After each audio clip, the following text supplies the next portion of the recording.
Jesus Nazareno, sinasamba ka namin, pinipintuho ka namin, aral mo ang aming buhay at kaligtasan.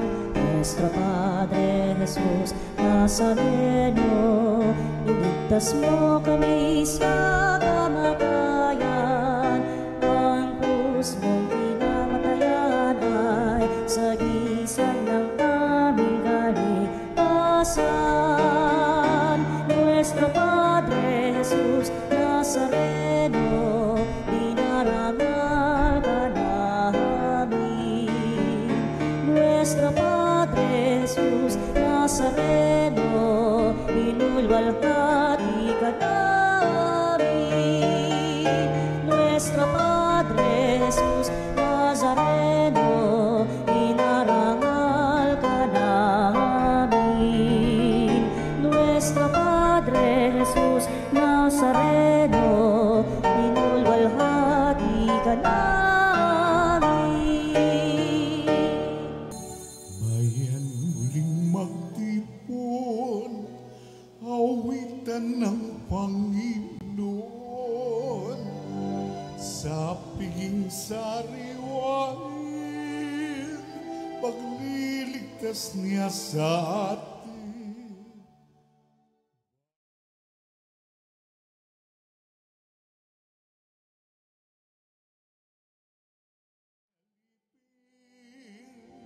Ng ngalan niya'y ating sambitin, paanong di tayo lingapin?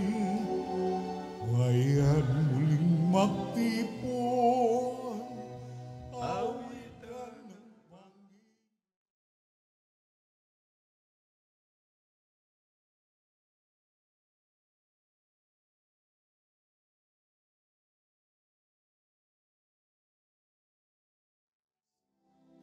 Sariwain, pagliligtas niya sa atin.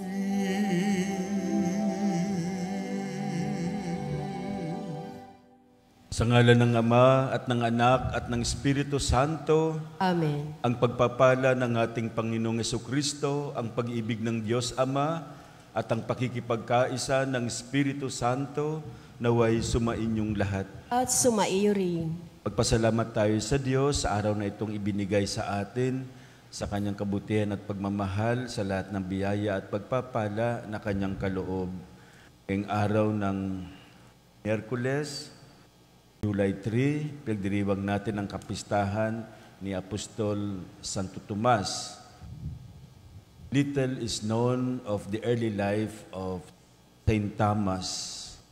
Alam lang natin na siya ay pinanganak sa Galilee at isa sa mga unang 12 alagad ni Jesus.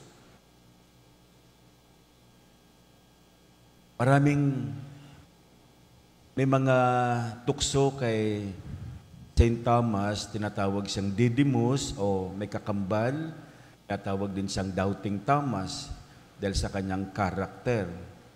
Laging may hugot at laging hindi agad naniniwala. Meron siyang profession sa muling pagkabuhay ni Jesus na ginagamit din, very popular na kanyang profession, na ginagamit din natin bilang mga Kristiyano.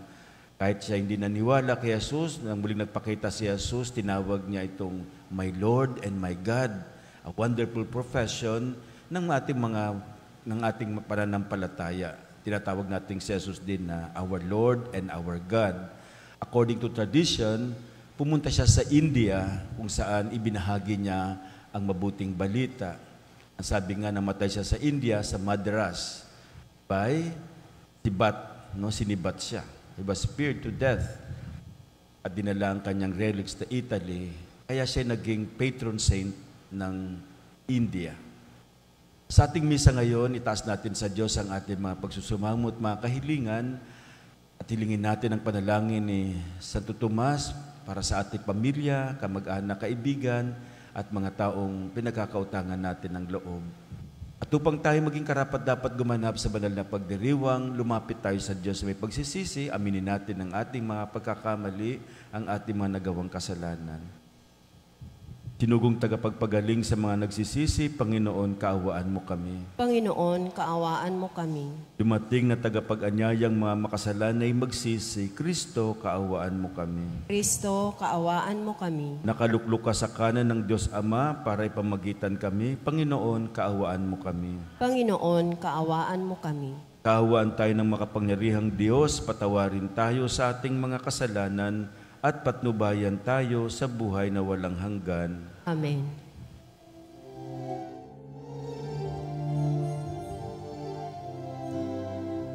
Luwalhati sa Diyos sa kaligtasan, Aloob kaloob sa lupa ay kamayapan, pinupuri ka at pinagdaan.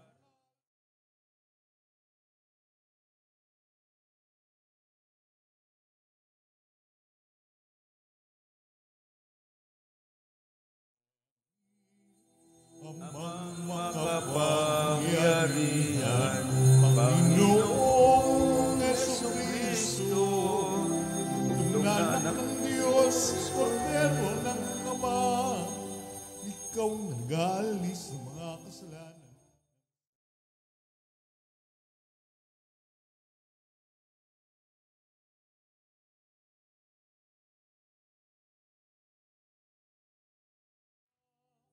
Maawa ka sa amin, ikaw lamang ang banal, Panginoong Jesucristo, kasama ng Espiritu, salwalhati ng Ama.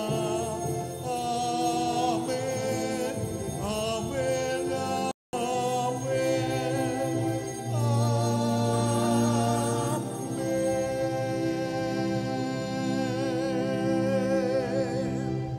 Manalangin tayo. Ama naming makapangyarihan, loobin mong aming maipagdiwang ang kapistahan ni Apostol Santo Tomas upang matuwangan niya kami sa pagdalangin kami magkamit ng buhay sa ngalan ng kanyang kinikilalang Panginoon na si Jesucristo, kasama mo at ng Espiritu Santo, magpasawalang hanggan. Amen. Maupo po ang lahat.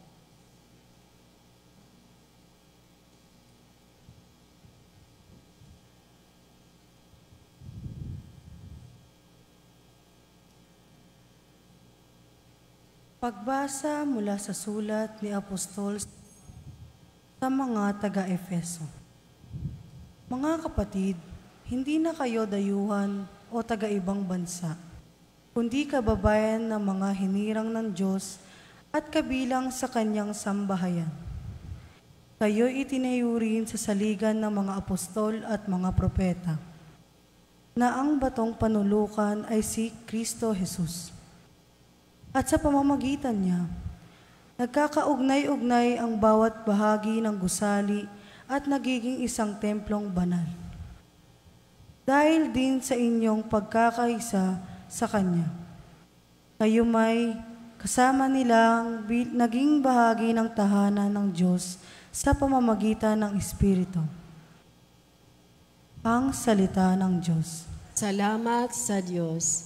Salmong tugunan. Ang ating pong itutugon, humayot dalhin sa tanan, mabuting balitang aral. Kayo pong lahat, humayot dalhin sa tanan, mabuting balitang aral. Purihin ang poon. Dapat na purihin ng lahat ng bansa. Siya ay purihin ng lahat ng tao sa balat ng lupa. Tugon. Humayot dalhin sa tanan, mabuting balitang aral. Pagkat ang pag-ibig naukol sa ati dakila at wagas, at ang katapatan niya'y walang wakas. Tugon. Humayot dalhin sa tanan, mabuting balitang aral. Tumayo po ang lahat.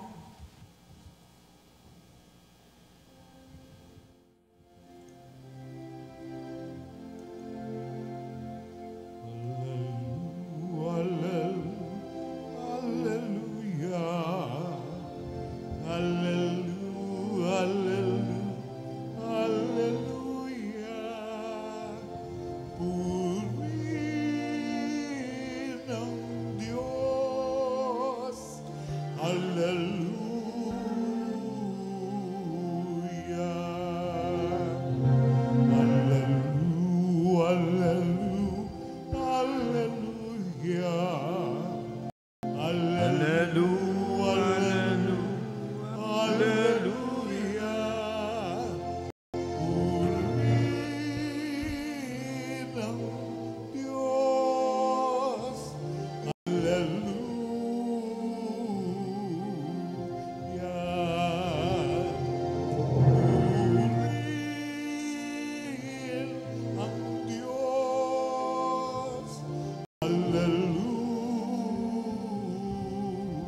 Sumainyo ang Panginoon. At sumaiyo rin. Ang mabuting balita ng Panginoon ayon kay San Juan. Papuri sa iyo, Panginoon. Si Tomas na tinaguriang kambal, isa sa 12 ay hindi nila kasama nang dumating si Jesus. Kaya't sinabi sa kanya ng ibang alagad, "Nakita namin ang Panginoon." Sumagot si Tomas, "Hindi ako maniniwala hanggat di ko nakikita ang butas ng mga pako sa kanyang mga kamay at naisusot dito ang aking daliri, at hanggat hindi ko na ipapasok ang aking kamay sa kanyang tagiliran." Makalipas ang 8 araw, muling nagkatipon sa loob ng bahay ang mga alagad, kasama na nila si Tomas. Nakapinid ang mga pinto, ngunit pumasok si Jesus at tumayo sa gitna nila. Sinabi niya, "Sumainyo ang kapayapaan." Saka sinabi kay Tomas, "Tingnan mo ang aking mga kamay at ilapit dito ang iyong daliri. Ipasok mo ang iyong kamay sa aking tagiliran. Huwag ka nang mag-alinlangan, maniwala ka na." Sumagot si Tomas, "Panginoon ko at Diyos ko." Sinabi sa kanya ni Jesus, "Naniniwala ka na ba sapagkat nakita mo ako? Mapapalad ang mga naniniwala kahit hindi nila ako nakita." Mga kapatid, ang mabuting balita ng ating kaligtasan. Pinupuri ka namin, Panginoong Hesukristo. Paupo po ang lahat. Si Santo Tomas, sabi ko kanina, isa sa mga unang 12 tinawag ni Jesus na alagad, no? Wala siya noong unang magpakita si Jesus sa mga apostol pagkatapos ng kanyang muling pagkabuhay.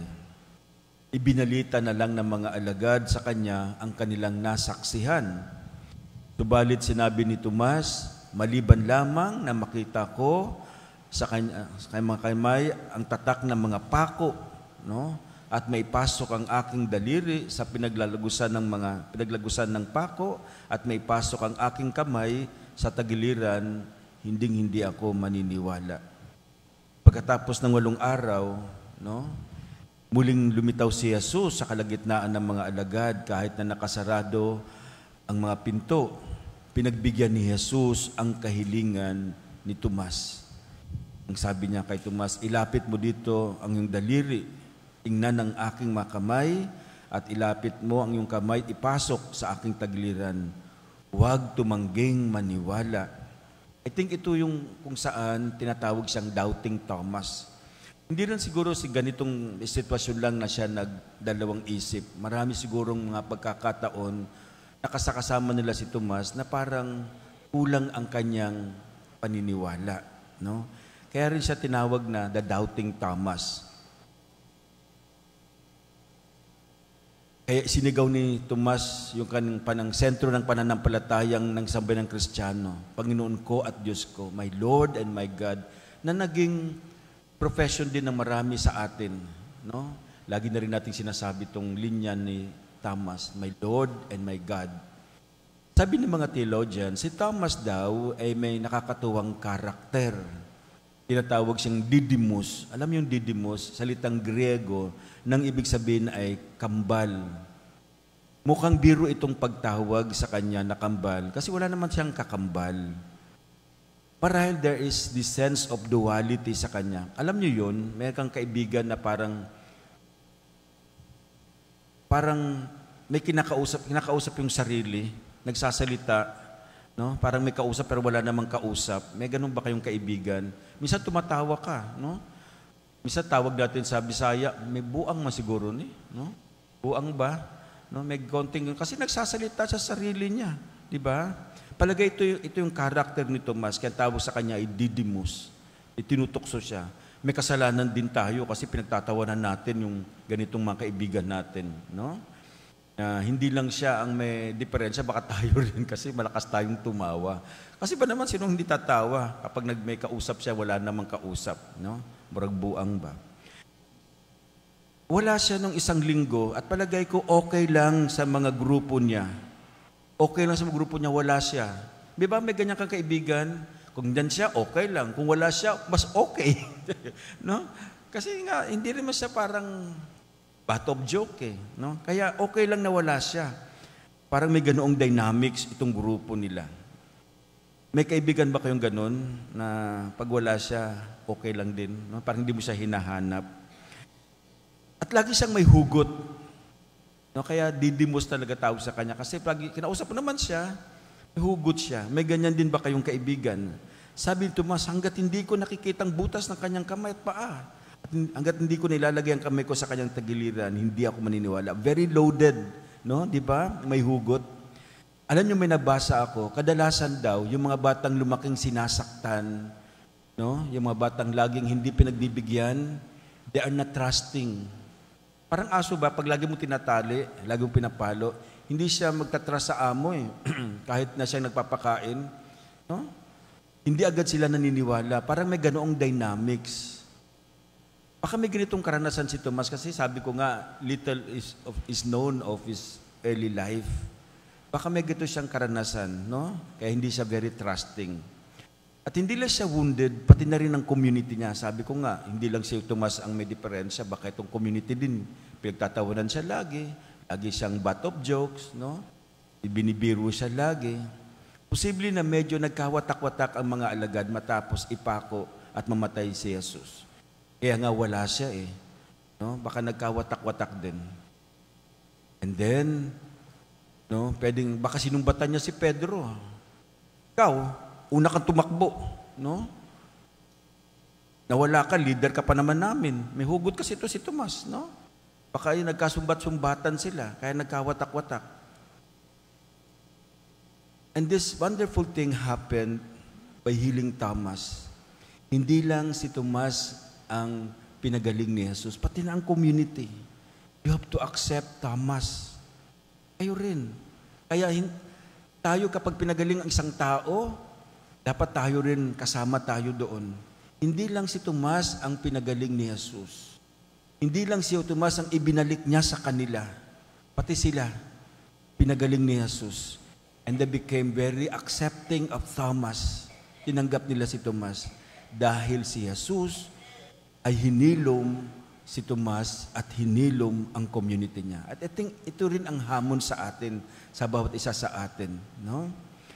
So that kapag natagpuan natin si Jesus, kapag tinanggap natin si Jesus at pinagaling niya tayo sa ating mga sugat, ibabalik niya tayo. O di kaya kapag ang taong nasaktan, ibinalik sa atin, sana pareho tayong mahilom. Ang tao mismo o tayo kaya, pati na ang community. Kapag meron kang ganitong kasamahan sa grupo o kasamahan natin sa community, kapag nakita mong hinilom siya, sana tayo rin makisama tayo.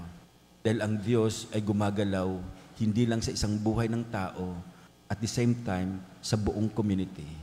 And ito ang hamon sa atin ng Ebanghelyo ngayon, by healing Thomas, he also healed the community, the early Christian community.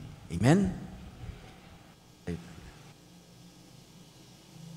Tumayo po ang lahat.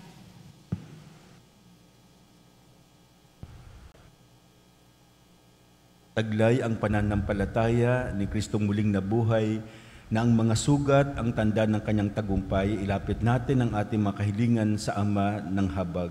Sa bawat panalangin nating tutugon, Panginoon, tulungan mo kami sa aming kahinaan. Panginoon, tulungan mo kami sa aming kahinaan. Bilang isang simbahan, naway hindi tayo magkulang sa pagpapahayag ng ating pananampalataya sa mga taong hindi sumasampalataya. Manalangin tayo sa Panginoon. Panginoon, tulungan mo kami sa aming kahinaan. Ang simbahan sa Asia naway magkaroon ng paglago. Manalangin tayo sa Panginoon. Panginoon, tulungan mo kami sa aming kahinaan. Ang mga nakalugmok sa pagiging makasalanan at kawalan ng pananampalataya naway mapangibabawan ng kanilang pag-aalinlangan at yakapin ng tunay na pananampalataya. Manalangin tayo sa Panginoon. Panginoon, tulungan mo kami sa aming kahinaan. Ang mga nabibigatan sa buhay, lalo na ang mga may sakit at nangungulila, naway magtamasa ng kagalakan ng muling pagkabuhay ni Kristo. Manalangin tayo sa Panginoon. Panginoon, tulungan mo kami sa aming kahinaan. Ang mga namayapang tapat sa Panginoon, naway makabahagi sa kaluwalhatian ng buhay na walang hanggan. Manalangin tayo sa Panginoon. Panginoon, tulungan mo kami sa aming kahinaan. Isama natin sa ating panalangin ang mga kahilingan na inilapit sa ating komunidad at sa mga institutions, barangays, towns na nagdiriwang ng kanilang kapistahan ngayon sa patron nilang Santo Tomas, naway maramdaman nila ang tulong at panalangin ng kanilang patron, at para sa kahilingan natin, itaas natin sa Diyos. Ama, sa pagluluhog namin sa iyo ng aming mga kahilingan, palalimin mo ang aming pananampalataya upang tulad ni Santo Tomas, ibigin at sambahin namin ang iyong anak na nabubuhay at naghahari, magpasawalang hanggan. Amen. Maupo po ang lahat.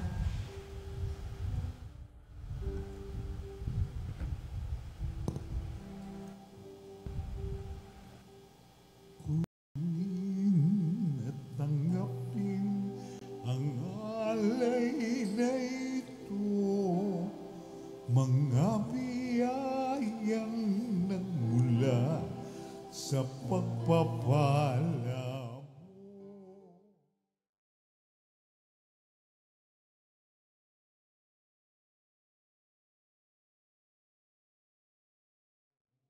Ngayon'y nananalig, nagmamahal sa'yo.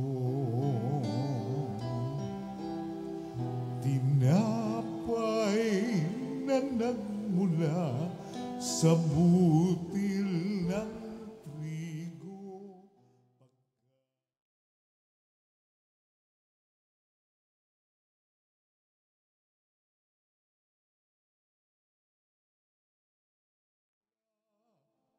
Nagmula sa isang tangkay ng ubas, inuming nagbibigay galak. Kunin at tanggapin.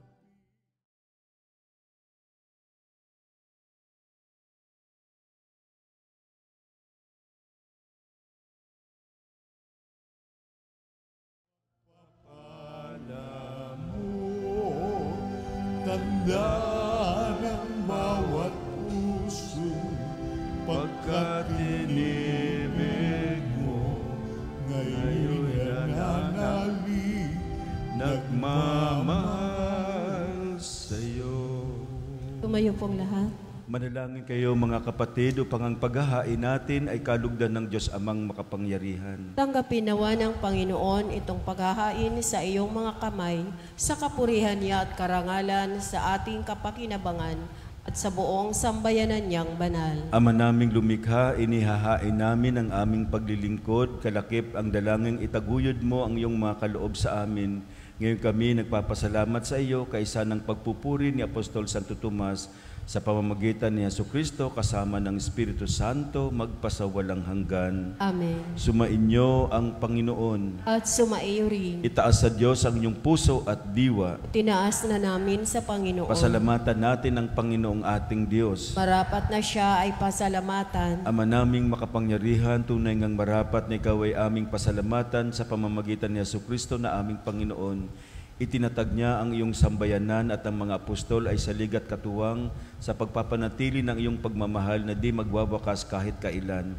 Kaming sambayanan mo dito sa daigdig ay katibayan ng pamumuhay sa langit. Kaming narito ang tagapahiwatig sa pagkakaisa ng tanan sa iyong pag-ibig. Kaya kaisa ng mga anghel na nagsisiawit ng papuri sa iyo nang walang humpay sa kalangitan, kami nagbubunyi sa iyong kadakilaan. Santo, Santo, Santo, Diyos makapangyarihan, puspos ng luwalhati ang langit at lupa.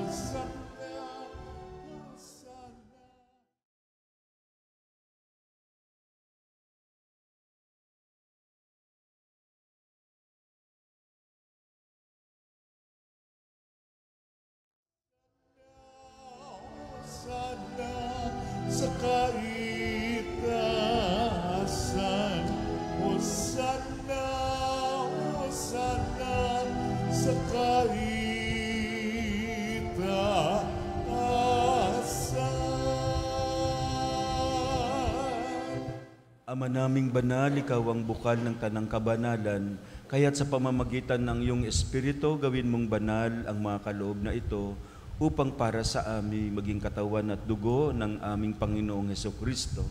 Bago niya pinagtiis ang kusang loob na maging handog, hinawakan niya ang tinapay, pinasalamatan kaniya. Pinaghati-hati niya iyon, iniabot sa kanyang mga alagad at sinabi, tanggapin ninyong lahat ito at kanin, ito ang aking katawan na ihahandog para sa inyo.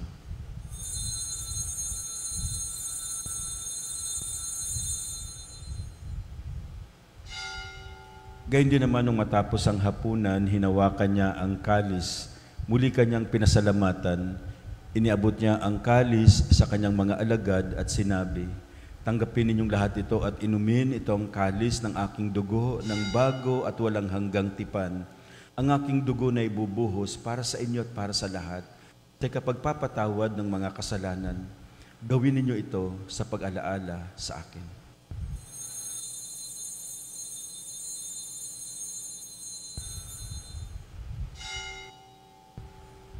Ipagbunyi natin ang misteryo ng pananampalataya. Kristo'y namatay, si Kristo'y nabuhay, si Kristo'y babalik sa wakas ng panahon. Ama, ginagawa namin ngayon ng pag-alaala sa pagkamatay at muling pagkabuhay ng iyong anak, kaya't iniaalay namin sa iyo ang tinapay na nagbibigay buhay at ang kalis na nagkakaloob ng kaligtasan. Kami nagpapasalamat dahil kami iyong minarapat na tumayo sa harap mo para maglingkod sa iyo.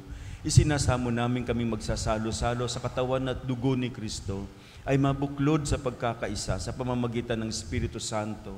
Amalingapin mo ang iyong simbahang laganap sa mong daigdig, puspusin mo kami sa pag-ibig. Kaysa ni Francisco na aming Papa, ni Jose na aming Obispo at ng Tanang Kaparian, alalahanin mo rin ang mga kapatid naming nahinlay na may pag-asang sila'y muling mabubuhay, gayon din ang lahat ng mga pumanaw. Kawan mo sila at patuloyin sa iyong kaliwanagan. Kawan mo at pagindapatin kaming lahat na makasalo sa iyong buhay na walang wakas. Kaysa ng mahal na Birheng Maria na ina ng Diyos, si San Jose ang kanyang butihing kabiyak. Kaysa ng mga apostol at ng lahat ng mga banal na namuhay dito sa daigdig ng kalugod-lugod sa iyo. May pagdiwang nawa namin ang pagpupuri sa kararangal mo sa pamamagitan ng iyong anak na aming Panginoong Hesukristo. Sa pamamagitan ni Kristo, ama niya at sa Kanya,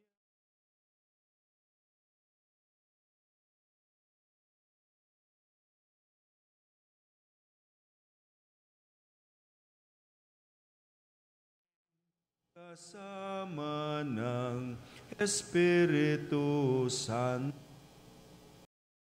magpasawalang hanggan. Amen. Amen. Amen. Amen. Amen.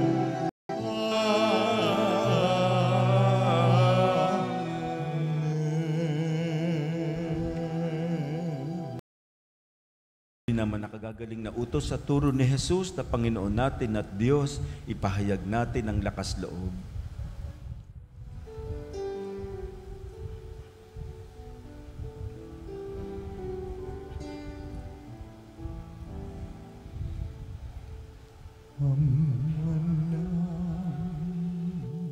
Sumasalangit Ka, sambahin ang ngalan mo, mapasa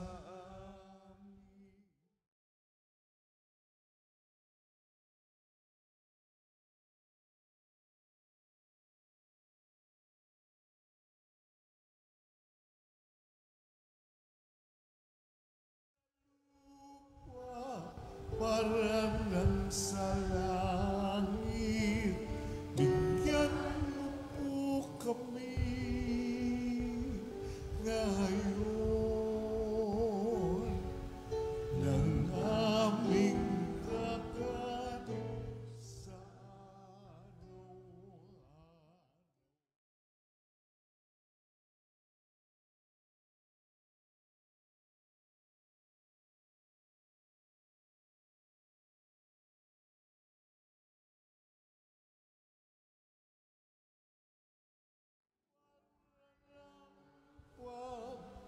pagtrawan namin sa nagkakasalan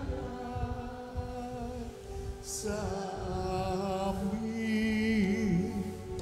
At huwag mo kami ibagin dulot sa tukso. At biyagyan mo kami sa lahat ng masama.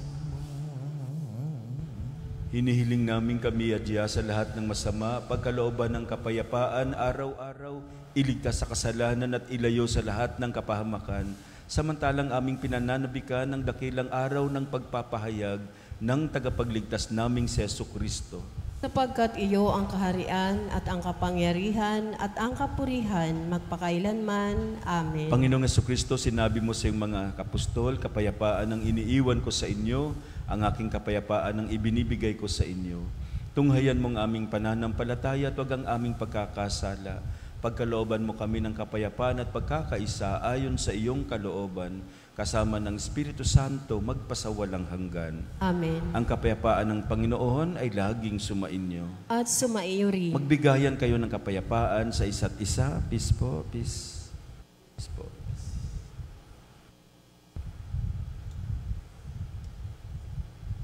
Kordero ng Diyos na nag-aalis ng mga kasalanan ng sanlibutan, maawa ka sa amin.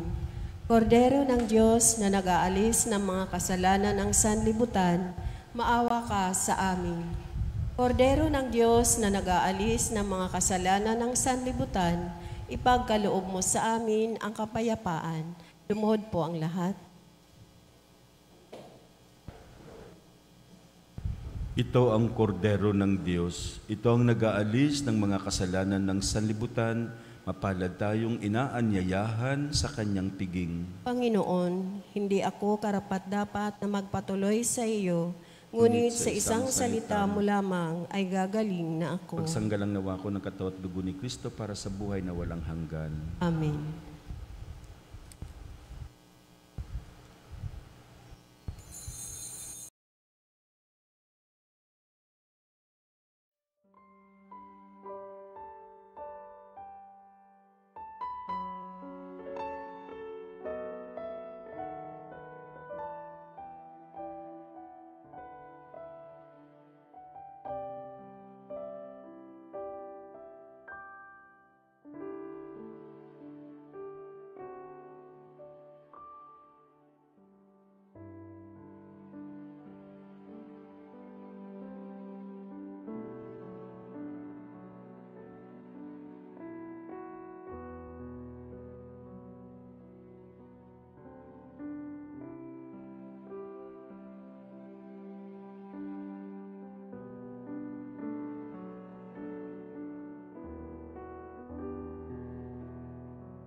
Tumayo po ang lahat.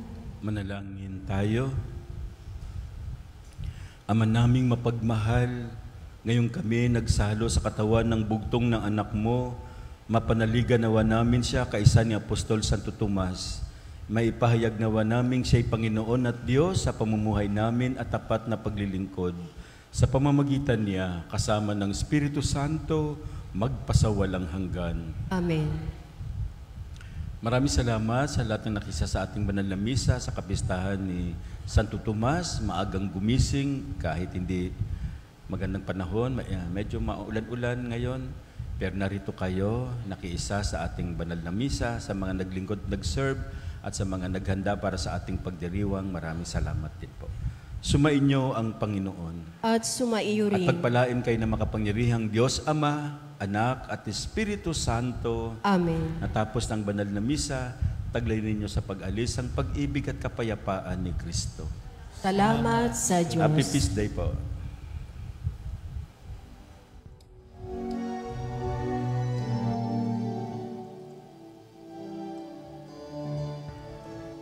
Mayong nagtipahayag, kanyang paggaling at taba, sa buhay, pag-ibig at katarungan, tanda ng kanyang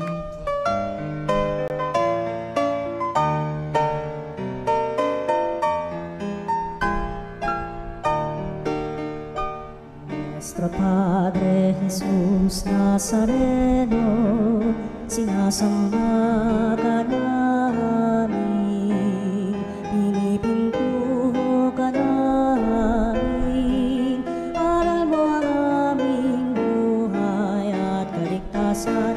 Nuestro Padre Jesús Nazareno, iligtas mo kami sa kamatayan, ang krus mong pinamatayan ay sagisag ng aming kaligtasan. Nuestro Padre Jesus Nazareno, dinarangal ka namin.